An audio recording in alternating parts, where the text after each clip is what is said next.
இந்த ஆராதனைக்காக நாம் எல்லோரும் ஒன்று கூடி ஜெபிப்போம். சோத்தரிக்கிறோம், துதிக்கிறோம், சோத்தரிக்கிறோம், துதிக்கிறோம். துதிகளின் மத்தியில் வாசமாயிருக்கிற எங்கள் அன்பின் தகப்பனே, இந்த ஞாயிறு ஆராதனைக்காக உண்மை நன்றியோடு துதிக்கிறோம். ஆண்டவரே, கடந்த மாதம் முழுவதும் எங்களை கண்மணி போல காத்து வந்த கிருபைக்காக நன்றி செலுத்துகிறோம் கர்த்தாவே. ஆண்டவரே, வருகிற காலங்களிலே ஆண்டவரே உம்முடைய கிருபை எங்களோடு இருக்க கர்த்தாவே உம்மை நோக்கி கெஞ்சி மன்றாடுகிறோம். இந்த ஆராதனையில் பாடுகிற பாட்டுகளும் வசனங்களும் ஆண்டவரே மண்டலி எல்லாரையும் ஆண்டவரே சபை மக்களை கர்த்தர் ஆசீர்வதிக்க வேண்டுமாய் இந்த ஆராதனையிலே துவக்கம் முதல் முடிவு வரை உம்முடைய கிருபையும் உம்முடைய ஆசீர்வாதமும் எங்களோடு தங்கியிருக்க வேண்டுமாய் கெஞ்சி மன்றாடுகிறோம். ஆண்டவரே ஆசீர்வதிங்கப்பா, பலப்படுத்துங்க. துதி கன மகிமையெல்லாம் நமக்கு ஒருவருக்கே செலுத்துகிறோம். இயேசு கிறிஸ்துவின் இனிய நாமத்தில் ஜெபிக்கிறோம் பிதாவே, आमेन। आए हम परमेश्वर की महिमा के लिए और एक गीत गाएं। धन्यवाद के साथ स्तुति गाऊंगा, हे यीशु मेरे खुदा। धन्यवाद के साथ स्तुति गाऊंगा, हे यीशु मेरे खुदा। उपकार तेरे है बेशुमार, कोटि कोटि स्तुति धन्यवाद। धन्यवाद के साथ स्तुति गाऊंगा, हे यीशु मेरे खुदा। उपकार तेरे है बेशुमार, कोटि कोटि स्तुति धन्यवाद। योग्यता से बढ़ के दिया है अपनी दया से तूने मुझे। योग्यता से बढ़ के दिया है अपनी दया से तूने मुझे। मांगने से ज्यादा मिला मुझे, आभारी हूँ प्रभु मैं। मांगने से ज्यादा मिला मुझे, आभारी हूँ प्रभु मैं। धन्यवाद के साथ स्तुति गाऊंगा, हे यीशु मेरे खुदा। उपकार तेरे है बेशुमार, कोटि कोटि स्तुति धन्यवाद। तू है सच्चा जिंदा खुदा, तुझ पर ही भरोसा मेरा। तू है सच्चा जिंदा खुदा, तुझ पर ही भरोसा मेरा। सेवा पूरी करके पाऊँ इनाम, प्रभु ऐसा दो वरदान। सेवा पूरी करके पाऊँ इनाम, प्रभु ऐसा दो वरदान। धन्यवाद के साथ स्तुति गाऊंगा, हे यीशु मेरे खुदा। उपकार तेरे है बेशुमार, कोटि कोटि स्तुति धन्यवाद। धन्यवाद के साथ स्तुति गाऊंगा, हे यीशु मेरे खुदा। उपकार तेरे है बेशुमार, कोटि कोटि स्तुति धन्यवाद।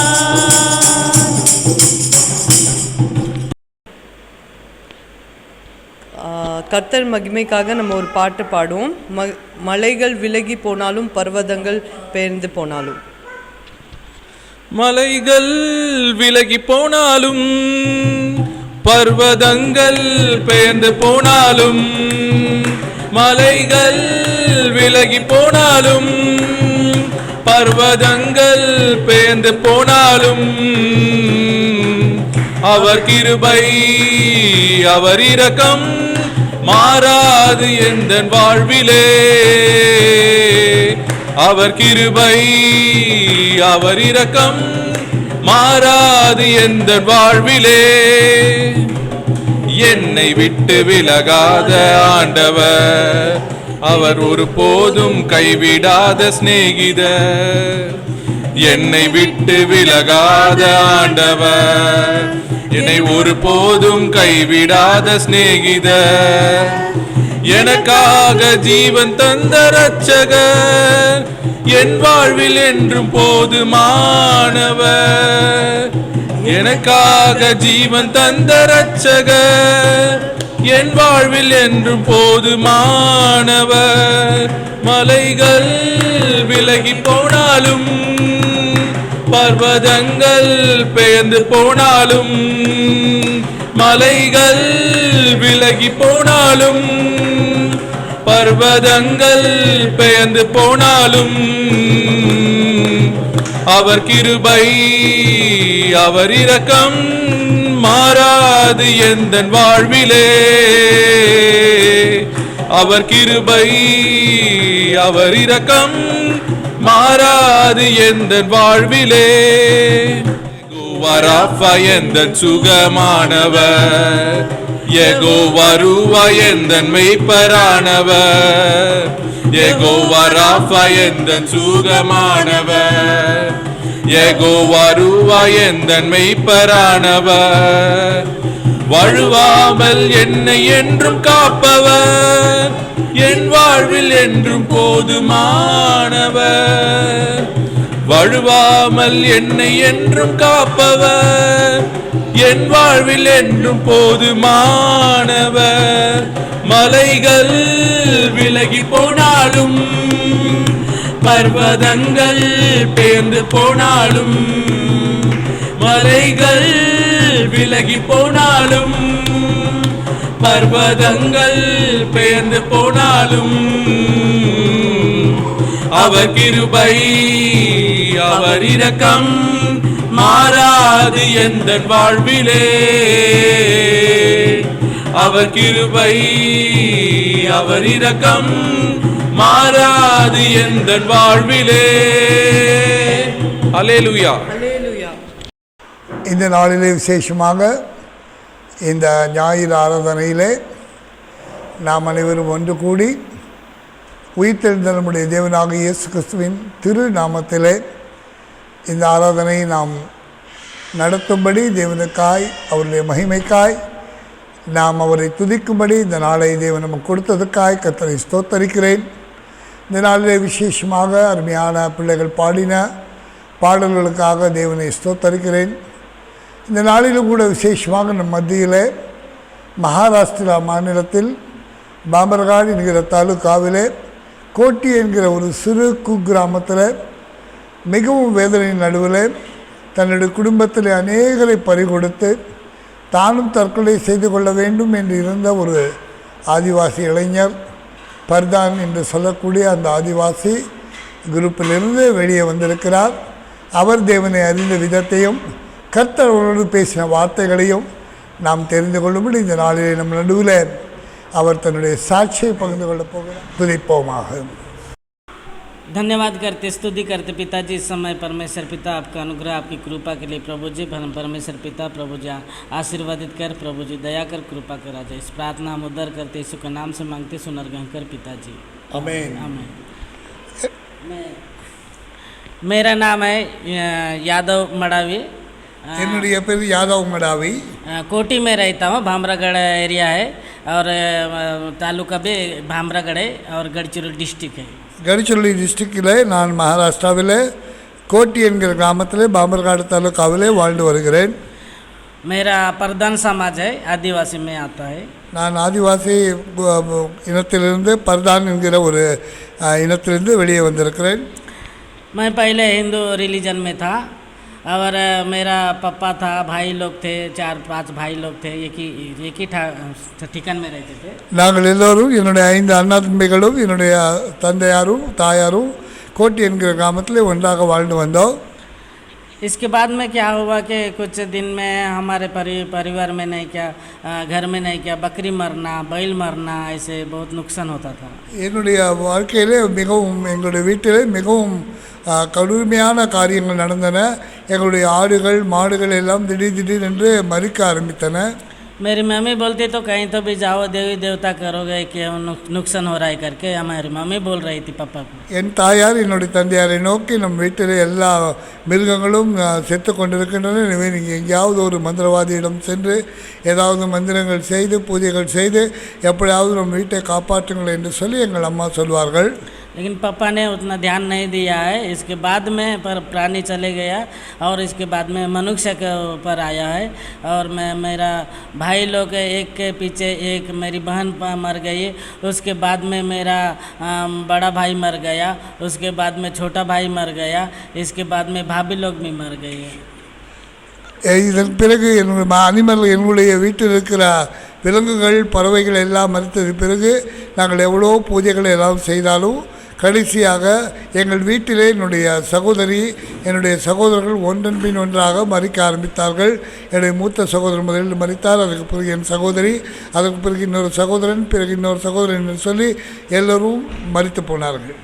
इस प्रकार मरते थे और लोग भी हमारे जात वाले लोग भी नहीं क्या बहुत चकित होते थे इनके घर में क्यों बीमारी आया करके. எங்களுடைய வீட்டில் எல்லாரும் ஆச்சரியப்படுவார்கள், எங்களுடைய குடும்பத்தார் எல்லாம் ஆச்சரியப்படுவார்கள், வேதனைப்படுவார்கள். இந்த குடும்பத்தில் என்ன இவ்வளோ பெரிய கொடுமை, இவ்வளோ பெரிய சாபம், இவர்கள் வீட்டில் ஏன் இத்தனை துக்கம் என்று சொல்லி எல்லோரும் கேட்பார்கள்.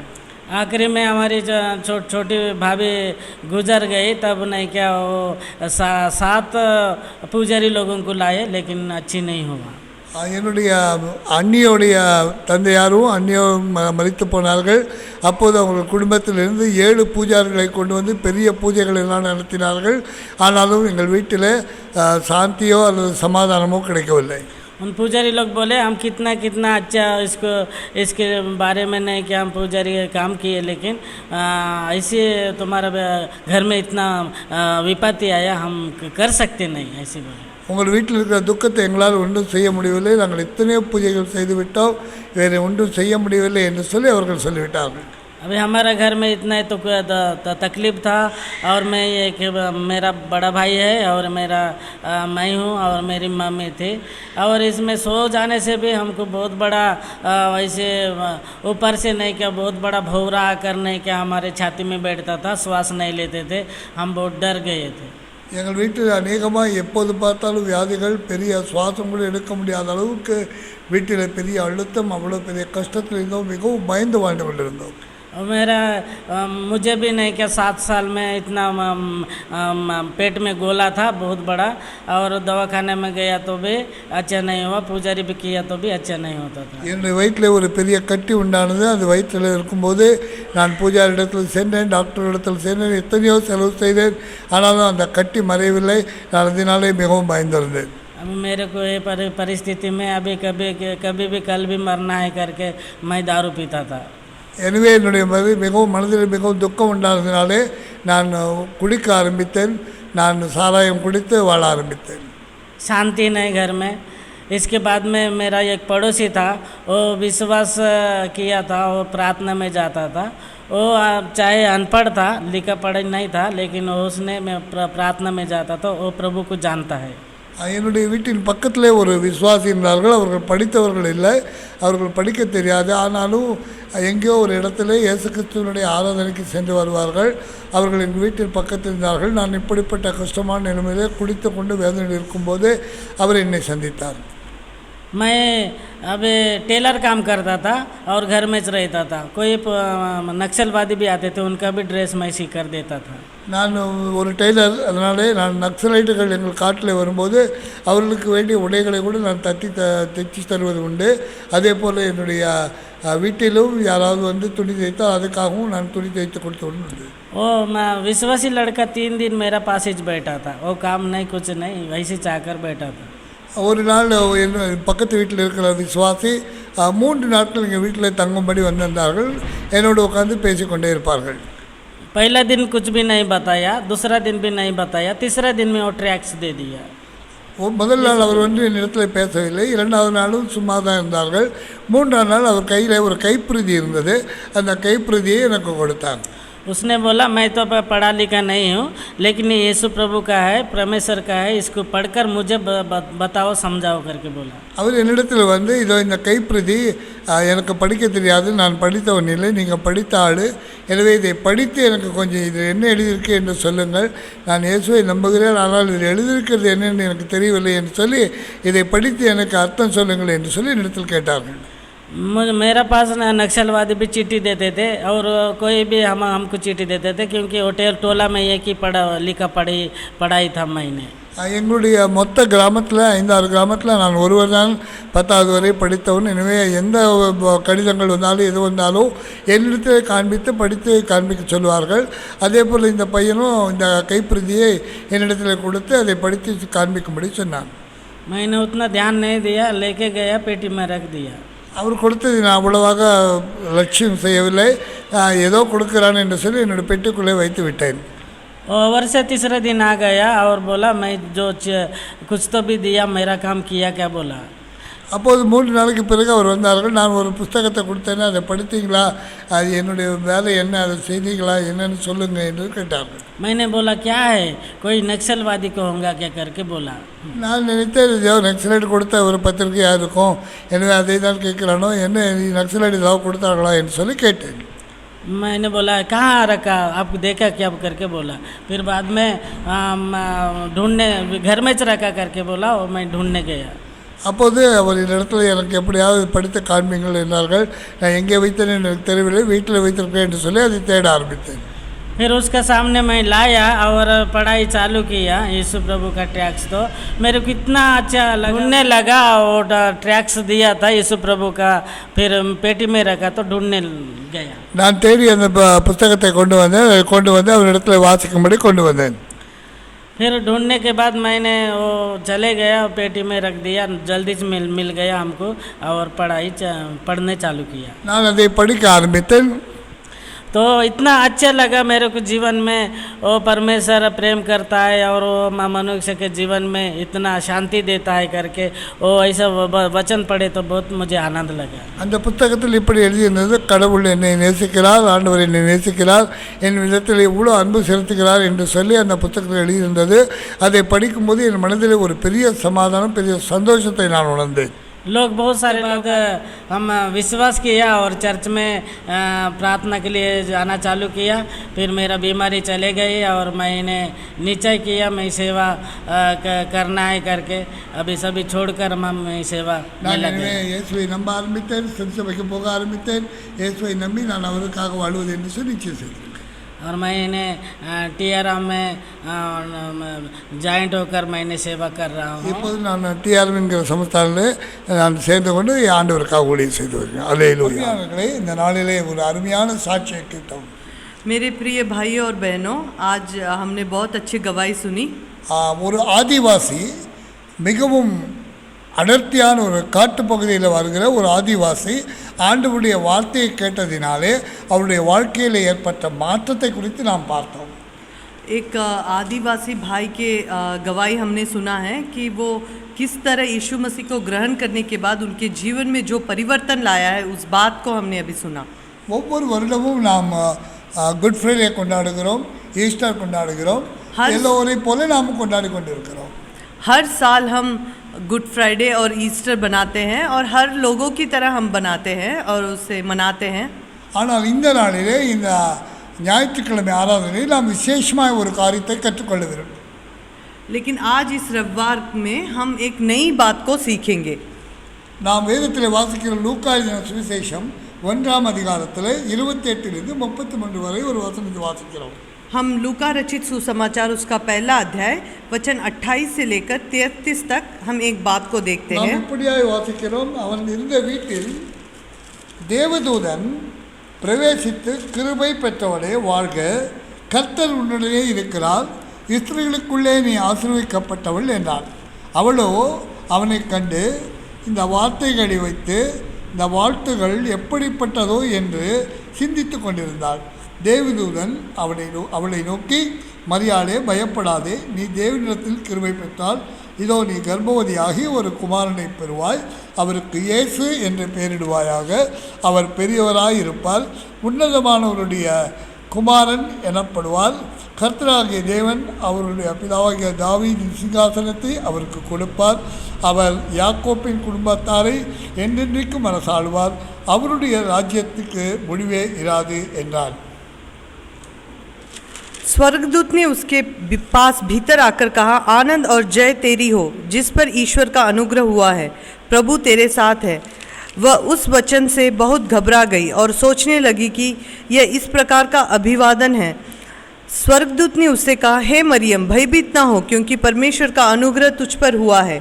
देख, तू गर्भवती होगी और तेरा एक पुत्र उत्पन्न होगा, उसका नाम यीशु रखना।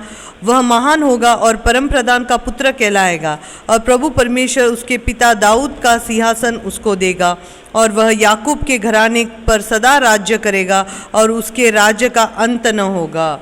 இரண்டாவதாக ஒரு வசனத்தை நாம் வாசிக்கிறோம். லூக்கா எழுதின சுவிசேஷம் 2ஆம் அதிகாரம் 8-12 வரை வாசிக்கிறோம். दूसरा वचन हम देखते हैं लूका रचित सुसमाचार उसका 2 अध्याय वचन 8 से लेके 12 तक। அப்பொழுது அந்த நாட்டிலே மேய்ப்பர்கள் மந்தை வான்வெளியிலே தங்கி ராத்திரியிலே தங்கள் மந்தையை காத்து கொண்டிருந்தார்கள். அவர்களை அந்த வேளையிலே கர்த்தருடைய தூதன் அவர்களிடத்தில் வந்து நின்றான். கர்த்தருடைய மகிமை அவர்களை சுற்றிலும் பிரகாசித்து அவர்கள் மிகவும் பயந்தார்கள்.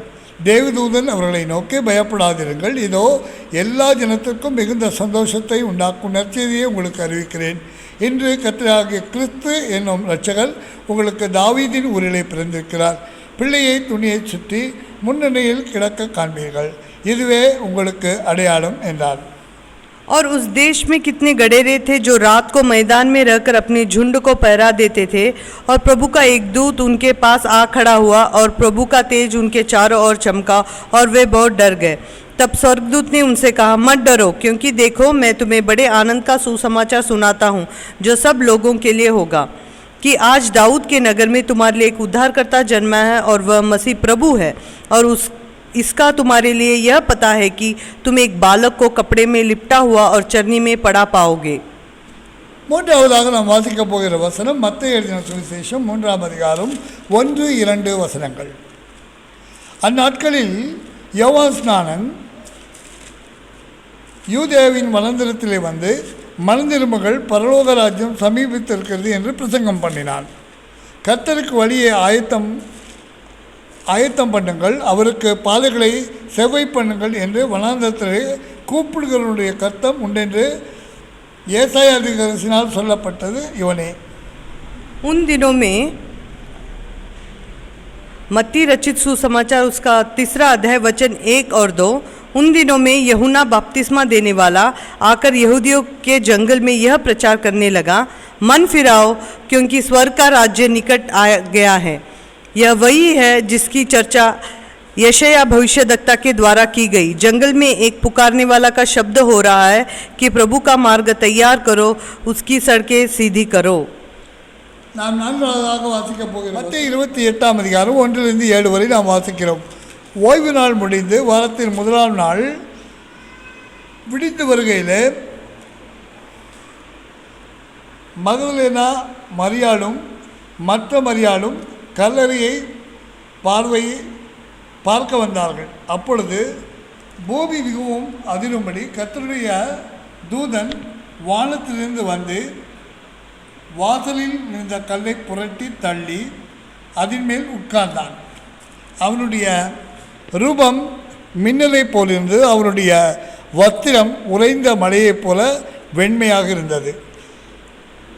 அவன் காவலாளிகள் அவனுக்கு பயந்திருந்ததினால் திடுக்கிட்டு செத்தவர்கள் போல ஆனார்கள். தூதன் அந்த ஸ்திரீயின் நோக்கி, நீங்கள் பயப்படாதிருங்கள், சிலுவையிலே அறியப்பட்ட இயேசுவை தேடுகிறீர்கள் என்று அறிவேன். அவர் இங்கே இல்லை, தாம் சொன்னபடி உயிர்த்தெழுந்தால் கர்த்தரை வைத்த இடத்தை பாருங்கள், சீக்கிரமாய் போய் அவர் மரித்தோரிலிருந்து எழுந்தார் என்று அவருடைய சீஷர்களுக்கு சொல்லுங்கள். அவர் உங்களுக்கு முன்னே கலிலியாவுக்கு போகிறார், அங்கே அவரை காண்பீர்கள், இதோ உங்களுக்கு சொன்னேன் என்றார். हम और एक वचन पढ़ते हैं मत्ती रचित सुसमाचार उसका 28वां अध्याय वचन 1 से लेकर 7 तक। सप्ताह के दिन के बाद सप्ताह के पहले दिनों में पौ फटते ही मरियम मगदलीन और दूसरी मरियम कब्र को देखने आई और देखो एक बड़ा भूकंप हुआ, क्योंकि प्रभु का दूत स्वर्ग से उतरा और पास आकर उसने पत्थर को लुढ़का दिया और उस पर बैठे गया। उसका रूप बिजली का सा था और उसके वस्त्र पाले के समान उज्जवल था। उसका भय से पहरुए कांप उठे और मृतक समान हो गए। स्वर्गदूत ने स्त्रियों से कहा, मत डरो, मैं जानता हूँ कि तुम यीशु को जो क्रूस पर चढ़ाया गया है ढूंढती हो। वह यहाँ नहीं है, परंतु अपने वचन के अनुसार जी उठाए। आओ यह स्थान देखो जहाँ प्रभु पड़ा था, और शीघ्र जाकर उसके चेलों से कहो कि वह मृतकों में से जी उठाए और तुमसे पहले गलील को जाता है, वहाँ उसका दर्शन पाओगे। देखो मैंने तुमसे कह दिया। முதலாவது வசனத்தில் நாம் வாசிக்கிறோம், அவருக்கு இயேசு என்று பெயரிடுவாயாக, ஏனென்றால் அவர் உலகத்தின் பாவத்தை தீர்க்கிறவர் என்று சொல்லி வாசித்தோம்। पहले वचन में हमने यह देखा कि उनको यीशु करके नाम रखा गया क्योंकि वो दुनिया के सारी पापों को अपने ऊपर लेने वाला है।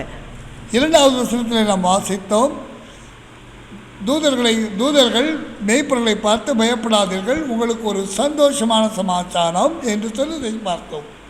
दूसरे वचन में हमने ये देखा है, स्वर्गदूत आकर कहता है कि डरो मत, तुम्हारे लिए एक शुभ संदेश या सुसमाचार रखा है। அந்த நல்ல செய்தி என்ன என்றால், எல்லாரையும் ரட்சிக்கும்படி கர்த்தராகிய ஆண்டவர் பூமியிலே பிறந்தார்। वो सुसमाचार यह है कि यीशु मसीह हम सभी को बचाने के लिए इस दुनिया में मनुष्य के रूप में जन्म लिया है। மத்தேயு 3ஆம் அதிகாரத்திலே 1-2 வசனத்தை வாசித்தோம்। மத்தேயு 3ஆம் அதிகாரத்திலே 1-2 வசனத்தை வாசித்தோம்। मत्ती रचित सुसमाचार उसका 3 अध्याय वचन 1 और 2 में हमने यह देखा, பரலோக ராஜ்யம் சமீபத்தில் இருக்கிறது, मन फिराओ, परमेश्वर का राज्य निकट है। கர்த்தருடைய வழிக்கு ஆயத்தம் பண்ணுங்கள் என்று சொல்லப்பட்டிருக்கிறது। परमेश्वर के रास्ते को तैयार करने को कहा गया है। மத்தேயு 28 நாம் வாசிக்கிறோம், அவர் உயிர்த்தெழுந்தார்। मत्ती रचित सुसमाचार उसके 28वां अध्याय में हम ये देखते हैं कि यीशु मसीह पुनरुत्थान हुए हैं। ஏனென்றால் சிலுவையில் அறையப்பட்டு இயேசுவை தேடுகிறீர்கள், அவர் உயிர்த்தெழுந்தார்। सूली पर मारे गए यीशु को आप लोग ढूंढ रहे हैं, लेकिन वो जी उठा है। அல்லேலூயா। हालेलुया। இன்று கிறிஸ்தவர்களாகிய நாம் என்ன செய்து கொண்டிருக்கிறோம்? हम मसीह होने के नाते आज क्या कर रहे हैं? மரியாளுக்கு முதல் சப்தம் இது சொல்லப்பட்டது, मरियम को सबसे पहले ये शब्द दिया गया, இயேசு என்று பெயரிடுவாயாக, यीशु करके नाम रखा जाए, ஏனென்றால் அவர் ரட்சகர், உலகத்தை ரட்சிக்கிறார்। क्योंकि वो उद्धार करता है और वो दुनिया का उद्धार करेगा। இரண்டாவதாக நாம் வாசித்தோம், दूसरा वचन हम देखते हैं லூக்கா எழுதின சுவிசேஷம் 2ஆம் அதிகாரத்தில் 8-12 வரை। लूका रचित सुसमाचार उसका 2 अध्याय वचन 8 से 12 में எல்லா ஜனத்திற்கும் சந்தோஷத்தை கொடுக்கிற ஒரு நற்செய்தி, सभी लोगों को एक संदेश देने वाला सुसमाचार। எல்லாரையும் ரட்சிக்கும்படி ஆண்டவராகிய தேவன் இந்த பூமியிலே பிறந்தார் என்பது, सभी को उद्धार देने के लिए यीशु मसीह इस दुनिया में पैदा हुआ, यह एक खुशखबरी सभी को बताना। அருமையானவர்களே, நாம் விசுவாசிகள் என்கிறோம், प्रिय भाई और बहनों, हम सब भी विश्वासी हैं। கிறிஸ்துமஸை கொண்டாடுகிறோம், हम क्रिसमस मनाते हैं। சிலுவையில் சுமந்த அந்த வெள்ளிக்கிழமையை நாம் गुड फ्राइडे கொண்டாடுகிறோம், हम बड़े शुक्रवार को मनाते हैं, हम यीशु मसीह के सूली पे चढ़ाए जाने दिन को भी मनाते हैं। இயேசு உயிர்த்தெழுந்தார் என்று சொல்லி நம்பி நாம் ஈஸ்டர் என்கிற அந்த ஞாயிற்றுக்கிழமையும் கொண்டாடுகிறோம்। हम यीशु मसीह जी उठे इस बात को विश्वास करते हैं, इसलिए हम ईस्टर भी बनाते हैं। இது நமக்காக மாத்திரமல்ல, ये सिर्फ हमारे लिए नहीं है, இது உலகத்தின் எல்லா சிருஷ்டிகளுக்காக சொல்லப்பட்டது। ये दुनिया की सभी लोगों के लिए बताया गया है। கொண்டாடி கொண்டிருக்கிற நாமே கொண்டாடும்படி இது செய்யப்படவில்லை। हम जो इस दिन को मनाते हैं सिर्फ हमारे लिए ये नहीं है, இது உலகத்தில் இருக்கிற எல்லா சிருஷ்டிகளுக்கும் சொல்லப்பட்டது। ये दुनिया में रहने वाले हर एक व्यक्ति के लिए है। எனவே ஆண்டவராகிய இயேசு கிறிஸ்து மத்தேயு 28ஆம் அதிகாரத்தில் இப்படி ஆசிர்க்கிறார், புறப்பட்டு போய் சகல ஜாதிகளையும் சீஷராக்குங்கள்। इसलिए मत्ती रचित सुसमाचार उसका 28वां अध्याय आखिरी वचन में लिखा है कि जाओ सारी दुनिया में यीशु मसीह के बारे में सुसमाचार सुनाओ। இயேசு என்றால் ரட்சகர் என்ற அர்த்தம்। यीशु का मतलब है उद्धारकर्ता। தேவதூதர்கள் சொல்லப்பட்டது எல்லாருக்கும் சந்தோஷத்தை கொடுக்கிற செய்தி। देवदूत ने कहा ये सभी लोगों को खुश करने वाली ऐसी एक संदेश है। மத்தேயு 3வது அதிகாரத்தில் நாம் வாசிக்கிறோம், மனம் திரும்பி கர்த்தருக்கு வழியை ஆயத்தப்படுத்துகிற காலங்கள். हम मत्ती में भी 3 अध्याय में देखते हैं कि मन फिराकर परमेश्वर के लिए रास्ता बनाना है. 4வது நாம் சிலுவையிலே அறையப்பட்ட இயேசு உயிர்த்தெழுந்தார் என்று சொன்ன செய்தி. और हम 4थे वचन में देखते हैं कि यीशु मसीह जी उठा. இன்று ஒரு கிராமத்திலே குக்கிராமத்திலே இயேசுனுடைய செய்தியை படித்த அருமையான ஆண்டவர் ஜான் என்கிற இந்த சகோதரன் ஆண்டவரை ஏற்றுக்கொண்டு இன்று பாஸ்டராக பணியாற்றுகிறார். और एक ऐसे बहुत ही जंगल से आए हुए एक भाई जिनको यीशु मसीह का सुसमाचार उन्होंने सुना और हमारे बीच में आज यादव नाम के भाई जॉन बनकर पास्टर बनकर हमारे बीच में सेवकाई करते हैं. இயேசுவின் செய்தி அவருடைய வாழ்க்கையை மாற்றியது. यीशु मसीह का सुसमाचार उनके जीवन को बदला. அவர் ரட்சிக்கப்பட்டார், वो उद्धार पाए, அவர் சந்தோஷத்தை பெற்றார், उन्होंने परमेश्वर के उस आनंद को पाया, அவர் மனம் திரும்பினார், वो मन फिराए. அவர் உயிர்த்தெழுந்த இயேசுவின் வல்லமையை பெற்றுக்கொண்டார். यीशु मसीह जो जी उठे उसका पावर, उस शक्ति को उन्होंने पाया है. ஒரு கிறிஸ்தவனுக்கு இந்த 4 காரியங்கள் மிகவும் முக்கியம். एक मसीह भाई बहन को ये चारों बातें रहना बहुत जरूरी है. நாம் ரட்சிக்கப்பட வேண்டும், हमें उद्धार पाना है, நாம் சந்தோஷத்தோடு எப்போது இருக்க வேண்டும், हमें हमेशा आनंदित होना है. ஆண்டவருடைய இந்த சுவிசேஷம் நம்முடைய மனம் திரும்புதலை கொண்டு வந்து அவருக்கு வழியை ஆயத்தப்படுத்த வேண்டும். हम ये परमेश्वर का जो सुसमाचार है ये परमेश्वर के लिए एक रास्ता बनाना चाहिए. உலகத்திலே ஒரே ஒரு தேவன் சிலுவையிலே மரித்து உயிர்த்தெழுந்த ஆண்டவராகிய இயேசு கிறிஸ்து. ये जी उठा है. இதோ நான் சீக்கிரமாய் வருகிறேன் என்று ஆண்டவர் திரும்பி வரப்போகிறார். यीशु मसीह ने कहा देखो मैं बहुत जल्दी आने वाला हूँ और वो बहुत जल्दी आएगा. அருமையான கிறிஸ்துவ நண்பர்களே, मेरे प्रिय मसीह भाई और बहनों, நான் இந்த நாளிலே உங்களுக்கு சொல்லுகிற ஒரே ஒரு வார்த்தை, आज मैं एक ही बात तुम लोगों से कहना चाहता हूँ. நான் கிறிஸ்தவனாய் இருந்து பண்டிகைகளை கொண்டாட அல்ல, हम मसीह होकर जो हमारे त्यौहार है उसे मनाने के लिए नहीं, ஞாயிற்றுக்கிழமைகளை பாடல்களை செய்து நாம் சாப்பிட்டு கொண்டு சந்தோஷமா இருப்பதற்காக அல்ல, रविवार को हम लोग अच्छा भोजन बनाकर खाना खाने के लिए हम मसीह बुलाए नहीं गए. நம்முடைய இந்த 4 காரியங்களையும் நம்முடைய வாழ்க்கையில் நாம் செயல்படுகிறோமா? ये चारों बातें जो हमने देखा है वो क्या हमारे जीवन में हम लागू करते हैं? நம்மை நாம் ஆராய்ந்து பார்ப்போம். आइए हम अपने आप को जांचते हैं. நானும் ஒரு பிராமண குடும்பத்தைச் சேர்ந்தவன், मैं भी एक ब्राह्मण परिवार से आता हूँ. நான் अनेक கோயில்களை சுற்றியவன், मैं कई मंदिरों में जा चुका हूँ. நான் சொல்லாத மந்திரங்கள் இல்லை, பாடாத பாடல்கள் இல்லை, मैंने ऐसा कोई भी मंत्र नहीं है जो मैंने नहीं जपा और ऐसा कोई भी गीत नहीं है जो मैंने नहीं गाया. ஆனால் எனக்கு இயேசுவின் சுவிசேஷம் கிடைத்த பிறகு இந்த 4 அனுபவங்களிலே கடந்து வந்தேன். लेकिन जब मैंने यीशु मसीह का सुसमाचार मैंने सुना, ये चारे अनुभवों को मेरे जीवन में मैंने पाया है. ரட்சிக்கப்பட்டேன், मैं उद्धार पाया, நான் மிகவும் சந்தோஷமாக இருக்கிறேன், இருந்து கொண்டே இருக்கிறேன். मैं बहुत खुश था, खुश हूँ और खुश रहूँगा. நான் மனம் திரும்பினேன், பரலோக ராஜ்யத்திற்காக நான் வழியை ஆயத்தம் பண்ணி கொண்டிருக்கிறேன். मैं मन फिराया और स्वर्ग के राज्य के लिए अपने आप को तैयार कर रहा हूँ. உயிரோடு நமக்காக சிலுவையிலே உயிர்த்தெழுந்த நம் தேவன் மீண்டும் திரும்பி வரப்போகிறதை நான் அறிந்ததினாலே இந்த காட்டு பகுதியிலே இன்றும் சுவிசேஷத்தை சொல்லி வருகிறேன். यीशु मसीह जो क्रूस से 3 दिन के बाद जी उठा, वो आने वाला है, इस बात पे विश्वास कर मैं इस जगह में सेवकाई कर रहा हूँ. இயேசு மெய்யாகவே திரும்பி வரப்போகிறார். यीशु जरूर वापस आएंगे. ரட்சகராகிய அவரை எதிர்கொள்ள நாம் ஆயத்தமா? क्या हम उसे उद्धारकर्ता के रूप में स्वीकार करने के लिए तैयार हैं? நம்மை தாழ்த்துவோம், आए हम अपने आप को नम्र करते हैं தேவசமூகத்திலே நாம் செபிப்போம். और हम परमेश्वर के सन्निधान में प्रार्थना करते हैं. நன்றியோடு உம்மை துதிக்கிறோம், உம்மை ஸ்தோத்தரிக்கிறோம், உம்மை ஸ்தோத்தரிக்கிறோம், உம்மை ஸ்தோத்தரிக்கிறோம். ஆண்டவரே கர்த்தாவே, இந்த நாளிலே கர்த்தாவே நீர் கொடுத்த வசனங்களுக்காய் ஸ்தோத்திரம். நாங்கள் ரட்சிக்கப்படும்படி, நாங்கள் சந்தோஷமாக இருக்கும்படி ஆண்டவரே, நாங்கள் மனம் திரும்பி ஆண்டவரே உம்முடைய வழியை ஆண்டவரே ஆயத்தப்படுத்தும்படி, கர்த்தராக நீர் வரப்போகிற அந்த வழியை நாங்கள் ஆயத்தப்படுத்தும்படி ஆண்டவரே, சுவாமி உயிர்த்தெழுந்த தேவன் ஆண்டவரே, நீர் சிலுவையிலே எங்களுக்காய் உயிர்த்தெழுந்த தேவன் என்பதை ஆண்டவரை அறிக்கையிடும்படி எங்களை தெரிந்து கொண்டிருக்கிறேன். இது பெரிய கிருபை ஆண்டவரே, அதற்காக சோத்தரிக்கிறோம். இந்த நாளிலே நாங்கள் ஆண்டவரே இந்த காரியங்களை எங்களுடைய வாழ்க்கையிலே ஏற்று நடத்த ஆண்டவரே உடைய வல்லமைகளை பெற்றுக்கொள்ள கர்த்தர்களுக்கு கிருபைகளை தாரும். ஆசீர்வதியும் கேட்டுக்கொண்டிருக்கிற ஒவ்வொரு பிள்ளைகளையும் ஆண்டவராக இயேசு கிறிஸ்துவின் நாமத்தினாலே நாங்கள் ஆசீர்வதிக்கிறோம். ஆண்டவரே இயேசுவின் மூலமே நல்ல பிதாவே, ஆமென். हे हमारे जीवित अनुग्रहकारी परमेश्वर पिता, हम आपको धन्यवाद देते पिता प्रभु जी. प्रभु जी आपने हमारे लिए इस दुनिया में आकर पिता प्रभु जी अपने आप को सूली पर बलिदान कर कर तीसरे दिन जी उठकर हमको ये आश्वासन दिया कि आप फिर से आएंगे और हमें पिता प्रभु जी स्वर्ग पर ले जाएंगे। प्रभु जी हम अपने आप को आपके चरणों के तले रखते हैं। हमें पिता प्रभु जी उस उद्धार के मार्ग में, जैसे पौलुस कहता है, हमें उस दौड़ में पिता प्रभु जी दौड़ने में मदद कीजिए ताकि हम उस प्राइज़ को पाए परमेश्वर, और हमारा जीवन आपके सामने ग्रहण योग्य हो सके। हम सभी को आपके चरणों में रखते हुए छोटी सी विनती यीशु मसीह के नाम से मांगते हैं, सुनिए और बड़ी दया से कबूल कीजिए, आमीन। பரிசுத்த ஆவியானவருடைய அந்யோன்ய ஐக்கியமும் வழிநடத்தலும் சமாதானமும் பாதுகாவலும் நம் அனைவரோடு கர்த்தருடைய இரண்டாம் வருகை மட்டும் இருந்து காப்பதாக. ஆமென்.